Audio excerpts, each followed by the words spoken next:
Assalamualaikum warahmatullahi wabarakatuh. Nama saya Jakiah dengan NIM 4243210035. Di sini saya akan membahas tentang tanaman transgenik. Apa itu tanaman transgenik? Tanaman transgenik adalah tanaman yang telah disisipi gen asing dari spesies tanaman atau makhluk hidup lain melalui teknik rekayasa genetika. Gen asing yang disisipkan bertujuan untuk mendapatkan sifat-sifat yang diinginkan, seperti tahan hama, tahan herbisida, tahan suhu, tahan kekeringan, dan lain-lain.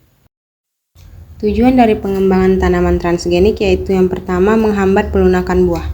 Tanaman transgenik seperti tomat dimodifikasi untuk menghambat aktivitas enzim yang menyebabkan pelunakan buah.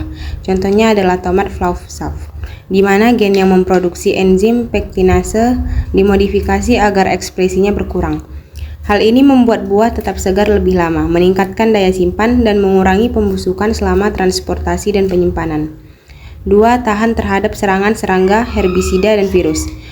Tanaman transgenik dapat mengandung gen dari mikroorganisme seperti Bacillus yang menghasilkan protein toksik untuk serangga, sehingga tanaman lebih tahan terhadap hama.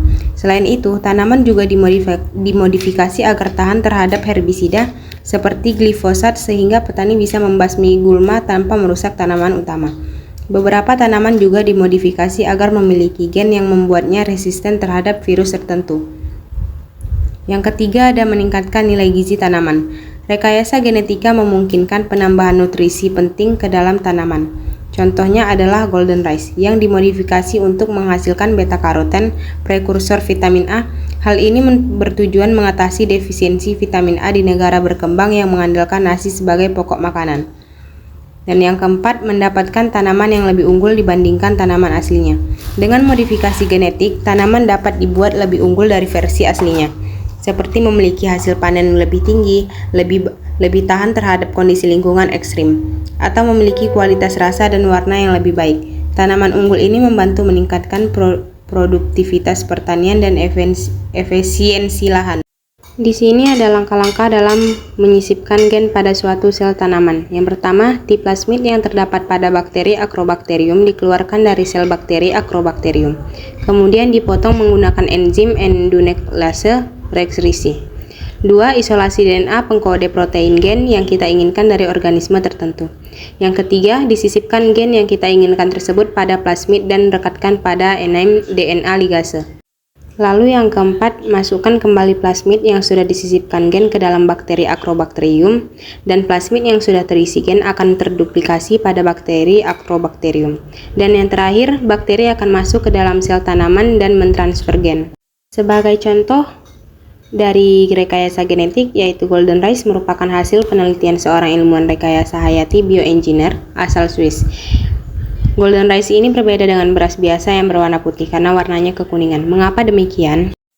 Dan untuk membentuk atau membuat golden rice, terdapat gen-gen yang harus kita sisipkan ke dalam padi, yaitu transfer gen ferritin dari kacang. Ferritin adalah protein yang meningkatkan kandungan zat besi dalam padi. Hal ini membantu mengatasi kekurangan zat besi yang sering terjadi pada masyarakat dengan pola makan berbasis nasi.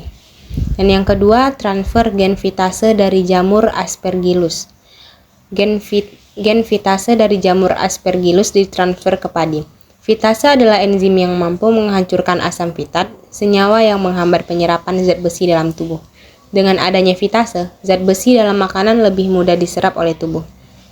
Dan yang ketiga, ada transfer gen metallothionein dari padi liar. Metallothionein adalah protein yang menyediakan sulfur tambahan untuk meningkatkan penyerapan zat besi. Ini meningkatkan bioavailabilitas zat besi dalam tubuh. Dan yang terakhir, transfer gen beta-karoten dari bunga dafodil. Enzim yang terlibat dalam sintesis beta-karoten ditransfer dari bunga dafodil ke padi. Beta-karoten adalah prekursor vitamin A yang membantu mencegah kekurangan vitamin A yang merupakan masalah utama di banyak negara berkembang.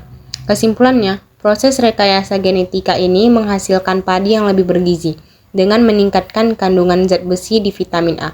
Inovasi ini bertujuan untuk mengatasi malnutrisi pada populasi yang sangat bergantung pada nasi sebagai bahan makanan pokok.